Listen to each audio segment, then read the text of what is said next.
అందరికీ నమస్కారం. Welcome to Bharathi TV. ప్రస్తుత రాజకీయ అంశాల మీద మనతో పాటు చర్చలో పాల్గొంటున్నారు మధుసూదన్ రెడ్డి గారు, పొలిటికల్ అనలిస్ట్. సార్తో మాట్లాడదాం, మరిన్ని విషయాలు తెలుసుకుందాం. నమస్కారం సార్. నమస్తే రాధాకృష్ణ గారు. సార్, ఈరోజు చంద్రబాబు నాయుడు గారు 7,000 రూపాయలు స్వయంగా 6 గంటలకు వెళ్ళి తాడేపల్లి దగ్గర పెనమాకలో ఆయన వెళ్ళిపోయి అక్కడ పింఛన్ ఇచ్చారు. నిజంగా 7,000 రూపాయలు పింఛన్ ఇవ్వటం నిజంగా ఎలా చూస్తారు ఈ అంశాన్ని? మంచి విషయమే. చంద్రబాబు నాయుడు గారు తను పనిచేస్తా పరిగెత్తిస్తాడు. ఎందుకంటే ఒక రాష్ట్ర ముఖ్యమంత్రి పనిలో పడ్డాడంటే కింద ఉన్నటువంటి స్టాఫ్ అంతా ఎవరైతే ఉన్నారో మంత్రులు కానీ, ఎమ్మెల్యేలు కానీ, తర్వాత ప్రభుత్వ అధికారులు కానీ, వాళ్ళందరూ కూడా ఉరుకులు పరుకులు తీసుకొని లక్ష్యాన్ని తొందరగా చేరుకోవటానికి వీలుగా ఉంటుంది. అందువల్ల ఏం చేశారంటే చంద్రబాబు నాయుడు గారు ఎలక్షన్కు ముందు చెప్పాడు. ఏమని? ఏప్రిల్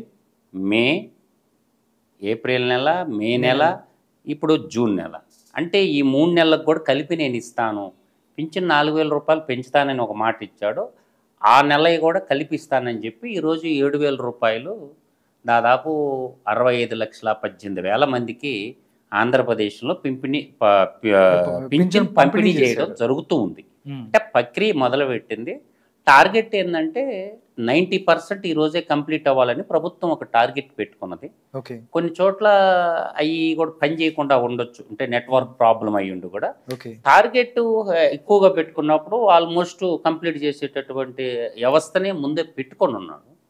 అందువల్ల ఏంటంటే చంద్రబాబు నాయుడు పరిపాలనా దక్షుడు అనేది అందరికీ. తను పనిచేస్తా, తన టీం చేత పనిచేపిస్తాడు. ప్రభుత్వ అధికారులు కూడా ఉరుకులు పొరుగులు పెట్టిస్తాడు.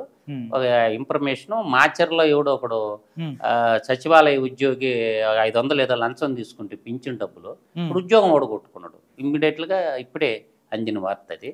అందువల్ల మాచర్లో అంటే ఈ అతను ఒక 500 రూపాయలు ప్రభుత్వం, ప్రజలు 30,000 ఎంత జీతం వస్తుంటది. సరే పోనీ 25,000 కొత్తగా జాబ్ వచ్చింది కదా, 500 పేదోళ్ళ సొమ్ము తినడానికి వాడికి మనసు ఎలా వచ్చింది? ఇమ్మీడియట్గా కమిషన్ సస్పెండ్ చేసేసాడు. అంటే ఈ సచివాలయం సిబ్బంది కూడా ఆలోచించుకోవాలి. అది డబ్బు ప్రజలు పన్నుల రూపంలో కట్టిన డబ్బు ప్రజలకు ఇస్తున్నారు, అందరు ట్యాక్స్ పేయర్స్ అందరు కలిపి.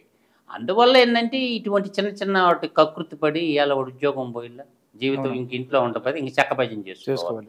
అందువల్ల ఏంటంటే అందరూ ఎమ్మెల్యేలు అందరూ ఉరుకులాడుతా ప్రజాప్రతినిధులు గ్రామాల్లోకి పోవడం వల్ల మీరు అనుకుంటున్నారు ఈరోజు సమస్య అదే కాదు. చంద్రబాబు నాయుడు గారు పింఛన్ ఒకటే చూస్తున్నారు.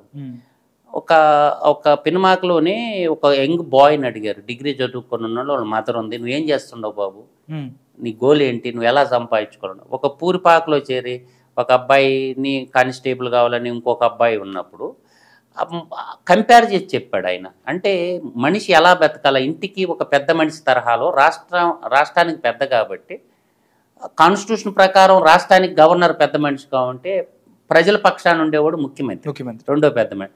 ఒక ఇంటి పెద్దలాగా అమ్మ వాళ్ళు పూరిపాకులకు చూడి పక్కన ఉన్నటువంటి ఇళ్ళు అందరినీ కంపేర్ చేసి చెప్పాడు. మీరు కూడా కష్టపడి, నేను ఇచ్చే డబ్బులే కాదు, ప్రభుత్వం ఇచ్చేది కాదు, మీరు కూడా తలా రూపాయి సంపాదించుకోవాలా, దానికి సంబంధించిన స్కిల్ అంతా డెవలప్ చేసుకోండి, చేసి అందరిలాగా మీరు ఉండాలా అని చెప్పి ఒక పెద్ద మనిషి తరహాలో. గతంలో పాలకుడు ఏమన్నా జగన్నాథుడు ఏమన్నా ఇంత మాత్రం పోయి ఎవరితోనూ మాట్లాడిండా? ఏమన్నా ఒక్కరితోనన్నా మాట్లాడు? వాళ్ళు క్రియేట్ చేసుకున్న ఐపాక్ టీం సభ్యులతో మాట్లాడేవాళ్ళు కానీ అదేమన్నా సినిమా కాదు, సీరియల్ కాదు. ప్రజా జీవితంలో ఉన్నటువంటి ప్రజాప్రతినిధులు నిత్యం ప్రజల్లోనే ఉండాలి.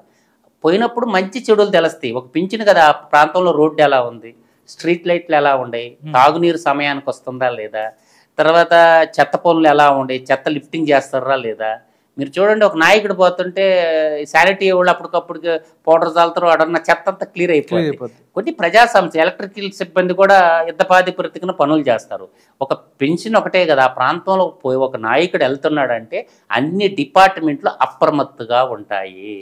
దాని ఉద్దేశం ఒక పింఛను పంపిణీ ఒకటే కాదు, ఇది ఒక నెలతో పోయేది కాదు కదా. చంద్రబాబు నాయుడు గారు 60 నెలల పాటు ఇవ్వాలి పింఛను 4,000 రూపాయల చొప్పున. ఏది ఏమైనా ప్రజల్లో కొంతమంది కొన్ని పింఛన్లు కూడా రాధాకృష్ణ గారు దుర్మార్గంగా తీసుకుంటున్నారు. 100 కోట్లు ఆస్తుండే వాళ్ళు కూడా పింఛన్ తీసుకుంటున్నారు. ఇది వాస్తవం కూడా. కాకపోతే ఏంటంటే వాడికి వస్తుంది, నాకు ఎందుకు రాకూడదు? అందువల్ల స్వచ్ఛందంగా వదులుకోవాలి. బలమైన ఆర్థిక వనరులు ఉన్నోళ్ళు ఇంకొక పేదవాడికి లేనోడికి పింఛన్ ఇచ్చేటానికి అవకాశం వస్తుంది. బలమైన ఆర్థిక పునాదులు ఉండేటటువంటి వాళ్ళు స్వచ్ఛందంగా సార్ మాకు అవసరం లేదు ఈ పింఛను, మాకు మంచి చెడో వస్తుంది, మీరు తీసుకోండి సార్ అని చెప్పి ప్రభుత్వానికి సరెండర్ చేయటం అది ఉత్తమ లెక్క లక్షణం అవద్ది. మంచి కార్యక్రమం జరుగుతుంది. ఒక పండగలాగా ఆంధ్రప్రదేశ్లో ఈరోజు ప్రజల చేతుల్లోకి డబ్బులు పోవడం జరుగుతుంది. సార్ ఒక్క వాలంటీర్ను కూడా ఉపయోగించలేదు. మధ్యాహ్నం 12:47 50% 75% అంటే 50.75% పెన్షన్ పంపిణీ చేశారు ఒక్క వాలంటీర్ని కూడా. అంటే వాలంటీర్ లేకపోతే ఏం జరగదు అని చెప్పి జగన్మోహన్ రెడ్డి అది జగన్మోహన్ రెడ్డి సైన్యం. వాలంటీర్ ఏంటంటే జగన్మోహన్ రెడ్డి యొక్క సైన్యం అంతే. అది ప్రభుత్వ వ్యవస్థలో భాగం కాదు. ప్రజల యొక్క ఆస్తుల వివరాలు, ప్రజలు ఏ ఓటోడు ఏడ ఓటేస్తాడు, ప్రజల్ని బెదిరించడం, వాలంటీర్ల ద్వారా పేపర్లు కొనిచ్చుకొని దోసేయటం, వాలంటరీ వ్యవస్థని తన సైన్యంగా పెట్టుకున్నాడు. అంటే ఇండియాకు త్రివిధ దళాలు ఎలా ఉంటాయి, ఇది నేవీ ఫోర్సు, ఎయిర్ ఫోర్సు, తర్వాత ల్యాండ్ ఫోర్స్ ఉంటాయి కదా, అట్టా జగన్మోహన్ రెడ్డి ఆయన ఒక ఫోర్స్ని ఏర్పాటు చేసుకున్నాడు. ఏది వీళ్ళంతా ఆయనకు బానిసలు అనుకొని శంశాలు అనుకున్నారు, కర్రు గాల్చి ప్రజలు వాత పెట్టారు. ఇది ప్రజాస్వామ్యం. ప్రజాస్వామ్యంలో అంతిమ విజేతలు ప్రజలే.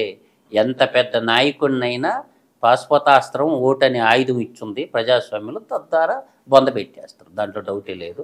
ప్రజలకి అందుబాటులో ఉండాలా, ప్రజలకు సేవకులండి. ముఖ్యమంత్రి అయినా, మంత్రిమండలి అయినా, ఎమ్మెల్యే అయినా, ఎంపీటీసీలైనా, జెడ్పీటీసీలైనా, గ్రామ సర్పంచ్లైనా కూడా ప్రజలకు సర్వెంట్లని మాత్రం నేను చెప్పగలను.